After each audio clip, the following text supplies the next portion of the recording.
Mil hates me and ignores me, but loves my son. Long story short, my husband and I got married quick and had a baby not long after. I have absolutely no regrets. I love my husband and adore our baby. I have such a wonderful life with them. The problem is my Mil. She 100% has bipolar or borderline or something, but won't seek treatment. Everyone in the family knows something is wrong, but they tiptoe around the issue because she's a ticking time bomb 90% of the time. She disapproved of me from the start, and I don't know why. I like to think I'm nice. People have told me I'm funny. My husband has always adored me, and I did my best to be polite. My husband says she's never liked any of his girlfriends. It's some complex she has about her precious little boy. No one is ever good enough for him. But he said he didn't care what she thinks because he knows I'm perfect for him. So sweet. She surprised us by showing up to our elopement. We both invited our parents and my sister last minute, and everyone except my Mil was thrilled. She was quiet and scowled the whole time. I didn't let it get me down though, and I had the most wonderful day. She's a NICU nurse and travels for work as we live in a rural area, so she, thankfully, wasn't around a lot. Whenever she would visit, I would try and extend the olive branch and see if she'd like to hang out and maybe try and connect. I grew up with my grandmother, my mom's Mil, living with us, and her and my mom had such a wonderful relationship. I thought that if I got to know my Mil, maybe we could have that. Nope. Half the time it was an excuse about being tired, and the other half the time she wouldn't even respond. She actually got in the habit of not telling us when she was in town. I brushed it off. I can't force her to be my friend. I know it makes my husband sad that we aren't close, but I can't help that the woman doesn't want me around. I mean, in the 2 years my husband and I have been together, I've seen my Mil 5 times. The big issues started when I got pregnant. My husband and I had been trying, and we were over the moon at the news. We were both so excited and ready to be parents. My parents were overjoyed at the news and have been so supportive and loving the whole way. When we told my Mil, she was awful. We had prefaced seeing them with the fact that we had news we wanted to share with them. She postponed us coming over twice, and when we actually arrived, she was still in her pajamas with unbrushed hair. A minor detail that just ticks me off in hindsight. When we shared the news, she said, "I was dreading that this is what you'd say," and then proceeded to go on a rant about how we're too young, we're in our 20s and both have good, stable jobs, and we won't enjoy it and won't make it as parents. I was mortified. She looked at me and flat out told me she wished I wasn't pregnant. My husband and I quickly made an excuse to leave. We were both crushed, but we were determined to not let it get to us and focus on our new, growing family. My Phil, who I won't talk about a lot, but is a total doormat, texted my husband some half-assed apology saying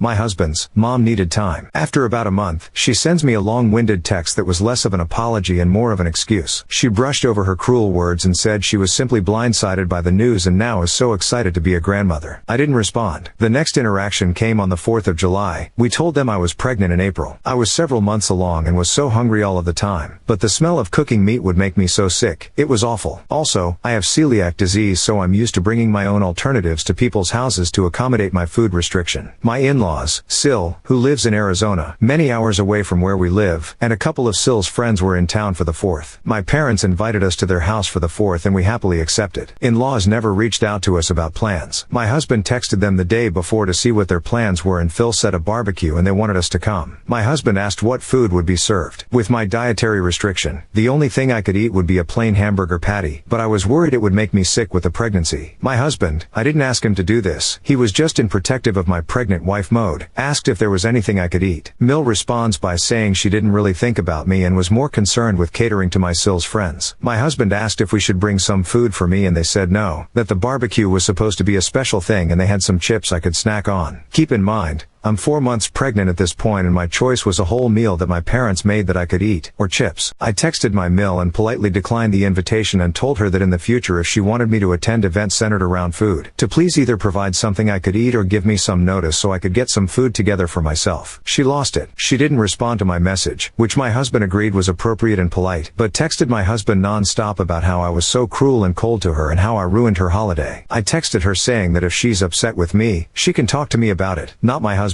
Furthermore, I told her that she has established the precedent that we aren't friends and I don't want to be her friend, but I want her to be nice to me. I went so far as to say that if she wants to have a relationship with my kid, she needs to behave. Is this blunt? Yes, but I didn't curse or say anything derogatory. I said what she needed to hear because no one else in the family will check her behavior. She never responded to my message and I don't recall her texting me to this day. She ended up making a group chat with me and my husband months later, but she'd never talk to me, just my husband. She'd specifically address him in the messages. I didn't speak to her her for many months. She never checked on me during my pregnancy, didn't even ask how I was doing. She'd feign interest and text my husband about how I was doing though, which I found very performative. If she genuinely cared about how I was doing, she could have texted me once in the whole 9 months of my pregnancy. My baby was born big and healthy in December. He's the light and joy of my life. By this time, my Mill and Phil had moved down to Arizona because the warmer weather agrees with my Mill more. And the distance? It agrees with me. They did come to visit after my son was born and I endured an awful visit. My Mill wanted to cuddle and love on my baby and give me endless unsolicited advice, but I had promised my husband I would play nice. I was polite. Nothing more. I can't get the image of her telling me she didn't want me pregnant out of my head. It was the worst thing to hear as a new mother. And now she wants to cuddle on my baby. Speaking of unsolicited, she now sends packages of shit to my door that I don't want. She sent a bassinet that was too big for our small bedroom. She sent a noise machine that didn't work out of the box. She sent a huge wipe warmer that didn't fit on my changing table. She sent clothes that were too small for my son. He was 11 pounds when he was born and he's grown fast. But my Mill wouldn't know that I don't need any of these things because she won't talk to me. And she sends all the packages anonymously to my door. I know it's her. My husband texts her about it, with no return slip. I've either donated everything or gifted it to a pregnant friend of mine. Lately, my Mill has taken to FaceTiming my husband to see my son. If I'm in the room, she won't talk to me. She won't say hi. She won't ask how I'm doing. Even though I'm only 4 months postpartum after an insanely traumatic birth where we could have lost both my son and I. We're blessed that he's okay, but 11 pounds is a big baby to push out. She acts like I don't exist. It drives me nuts. And she knows I'm in the room when she FaceTimes because she can see I'm the one holding my son. She says she wants to visit soon, but I don't want her to see my son. I told her that if she didn't want to be amicable with me, she wouldn't get to see my son. I don't want to be close with her, but some common decency would be nice. If I'm around when she's calling, just be polite and say hi. And stop sending all this shit to my door. I've got enough on my plate working full-time with a special needs 4-month-old. He's healthy, like I said, but is partially blind and requires specialist visits and a bit of extra care. Having to deal with giant shipments showing up to my door with no notice is an extra task I don't need. You want to know what the cherry on top is? I had told her at one point when my husband and I were dating about my grandmother who had recently passed. She was the one that lived with us. She practically raised me. She passed right before I met my husband and I feel like I'm still grieving her loss. I called her my Gram and Grammy. And what name did my Mill choose? Gram. I feel my heart break a little bit every time I hear her say it because even though it's been 2 years, I'm still grappling with the loss of my grandmother. She had dementia before she passed and it was hard on all of us. I'm still trying to cope with watching my beloved Gram literally lose her mind slowly over the course of several years. And my Mill knows this and chose that name. I think I'm mainly looking for some advice on how to approach this situation. She's not the worst Mill ever, but she drives me up a wall. I just want some common decency and respect. I deserve that much if she's gonna play grandmother to my kid. What would you do? What should I do? I constantly feel moments away from losing it when I'm around her but don't want to start a fight for my husband's sake. Edit. I completely forgot about something. We live in a small town so it's not unheard of to run into literally everyone you know in public. When my in-laws were still living in town, I would see them every so often with my husband. Mill was always so sweet when DH was around. But one time, I saw her at the grocery store by myself. I smiled and waved and started turning my cart to go say hello and she glared at me and stormed away. I couldn't believe it. My husband and I were already married at this point and this was after masking restrictions were lifted so she knew it was me. Update. Hi all. I want to thank everyone for their love on my last post. It helped ease my mind a bit that I'm not totally crazy and my Mill's behavior isn't okay. On to the update. After my post, I thought on everything y'all said and talked to my husband. Family is very important to him and he definitely had a bit of pushback on the idea of our son not being allowed to see his family. We got into a bit of a back and forth about it and I finally told him I was fed up with him not defending me in the face of obvious disrespect. After a long while, I finally think I got through to him and he agreed to speak to his parents. I'm on the fence whether I should be a part of the conversation. Here's my thinking: if I'm not there, then my Mill has the opportunity to twist my words and worm her way back into my husband's head. When we first got married, my husband often sided with his parents, saying that I didn't do enough to form a relationship with them and just need to forgive Mill and let it all go. It was awful and I hope it doesn't start up again because it was hard feeling like my husband wasn't on my side. If I am in on the conversation, I worry I'll totally lose it on my Mill and nothing productive will happen. Like I mentioned in my last post, I've never spoken a cross word to this woman, even when she told me she wished my son didn't exist. I've bit my tongue and played nice for years now and I'm so sick of it. Apparently, she's been been putting on the waterworks for my Phil, and I worry she'll cause a scene to try and get everyone on her side, and I just won't stand for that. I know I can be civil, but it would be the ultimate test of my patience. In better news though, the FaceTime calls have ceased and my husband is no longer sending pictures and updates of our son to her. He does send them to his sister, the Sil mentioned in the last post, and I don't mind that. She's a total sweetheart and I really adore her. I don't know if she shows anything to Mill. I don't even know how much she sees Mill, honestly. They had a terrible relationship growing up, with Sil being the scapegoat for Mill's abuse and my husband being the golden child. She's also said that Mill and Phil fight so often now that they're almost impossible to be around for any length of time, which also doesn't fly with me. I grew up with a younger sibling that suffered from some severe emotional delays, leading to hours of screaming, crying, and violence every day. I'm sure Mill and Phil's fighting isn't so extreme, but it's important to me that my son not be exposed to loud, aggressive behavior when possible. In slightly worse news again, my husband is a bit upset again about our son not being allowed to see Mill until we, or just DH, talks to her. He started throwing things around about grandparents' rights, which he doesn't understand. Grandparents' rights are typically only evoked in custody battles, which DH and I don't have as we're married. Also, they don't apply to children under the age of 2. Our son is 6 months old, and require an established relationship. Mill has seen my son once when he was a newborn. Even if, strong if, any of them try and bring me to court over this, they will lose. Mill has a history of abuse, alcoholism, and mistreating me. Relationship with the parents is considered in grandparents' rights cases, aside from the fact that my son is an infant who doesn't know this woman and wouldn't care either way if he didn't see her. For now at least, the only thing he cares about is milk and chewing on things while he's teething. We got into a bit of an argument last night where he said he had decided that he wouldn't be keeping his son from his parents. I stood firm on what I was comfortable with. Mill is not allowed to see my son until DH talks to her, and she's only allowed to have supervised visits after the fact. I spoke with my husband over text this morning. He works 5 to 2 and I work 8 to 5, and let him know that I hope he will stick with our original plan of talking to his mom. I also reminded him that we need to be a team on this, like in all things. I also reminded him that we're in this situation because of her and her behavior, not because of anything I did. Another issue is that my husband wants his parents to babysit since Mill is coming to visit sometime in July, and I'm just not comfortable with it. My Mill has a sordid history of not listening to me. I just don't trust leaving my son with her because I have no way of knowing if she will respect what I ask of her to do for him. Furthermore, my son has special needs and is teething. Poor thing is just beside himself most days right now. I've only ever seen Mill a few times in person. I wouldn't leave my son with an unstable alcoholic that I'd only ever met a handful of times that disrespects me. I guess I'm just looking for a bit of reassurance that I'm doing the right thing. I hate rocking the boat, so to speak, and I just want to move past all this. I hate conflict. I just want to go ahead and figure out if she's in or out of our lives and be done with it. Edit. Thank you for all the replies to far. They're fanning the flames of my righteous fury. Though, I will remain civil. Below is a text I sent my husband. I had too much on my mind to wait until after work. I will update in the comments again when he replies. Our son's name has been replaced with baby. I've been thinking a lot about the situation with your mom. I keep thinking about how I don't want to cause problems, but I realize that I haven't done anything wrong. I haven't done anything to her. I've never been anything but nice to her. The bottom line is that we had an agreement. Your mother is not allowed to act however she wants to me. She disrespected me and treated me like an incubator for her grandchild, whom she has no relationship with, and she will not have a relationship with him until she begins to behave differently. Your parents will not be babysitting baby yet. When he was born, you didn't feel comfortable with my parents babysitting until we had seen them around baby for a while. The same will stand true for your parents. We can consider letting them keep baby after they have a while to get to know him and we see how they interact with him. He's more aware than ever now, and, especially with his teething, it's not a good idea to leave him in a strange environment with strange people that he doesn't know. Baby isn't allowed to be with anyone we're not both on board with. If I came to you and said, hey, I'm going to leave baby with an unstable alcoholic you've only met a few times and there's nothing you can say or do about it, you would flip shit, understandably so. You can't do that to me. We are supposed to be a united front on our decisions with baby. It's completely unfair for you to flip-flop on me like this. 1 minute you're the supportive husband who has sympathy for my position and wants to put our family first, and the next minute I'm a witch who is incapable of forgiveness and the whole situation is my fault. You need to pick a side. It's either me and baby or your mother. I'm tired of waiting for you to defend me. I'm your wife and he is your son. At the end of the day, your mother is the problem, not me. She caused all this. Her behavior, her actions. She's an adult and she made her choices. Now she has to live with the consequences. I've been patient. I've been polite. I've been flexible. I allowed her to see him when he was born and that didn't change anything. She needs to figure herself out before she's allowed to see our son. Again, thank you everyone. It feels good to feel less alone on this issue. Edit 2. My husband's response response can be summed up as this: he thinks the relationship between me and her can be repaired. He didn't say anything about her responsibility in repairing the relationship. Apparently, he never agreed to keeping our son from her, which isn't true. We had a long discussion about it and both agreed it would be best to have some distance between her and our son until we have a chance to speak with her. My solution of keeping our son from her forever, which isn't true, I told him that if she turns her behavior around, she can see him if we're around, is no solution to the problem. Again, glossing over everything. He agrees that his dad, never mentioned his mom,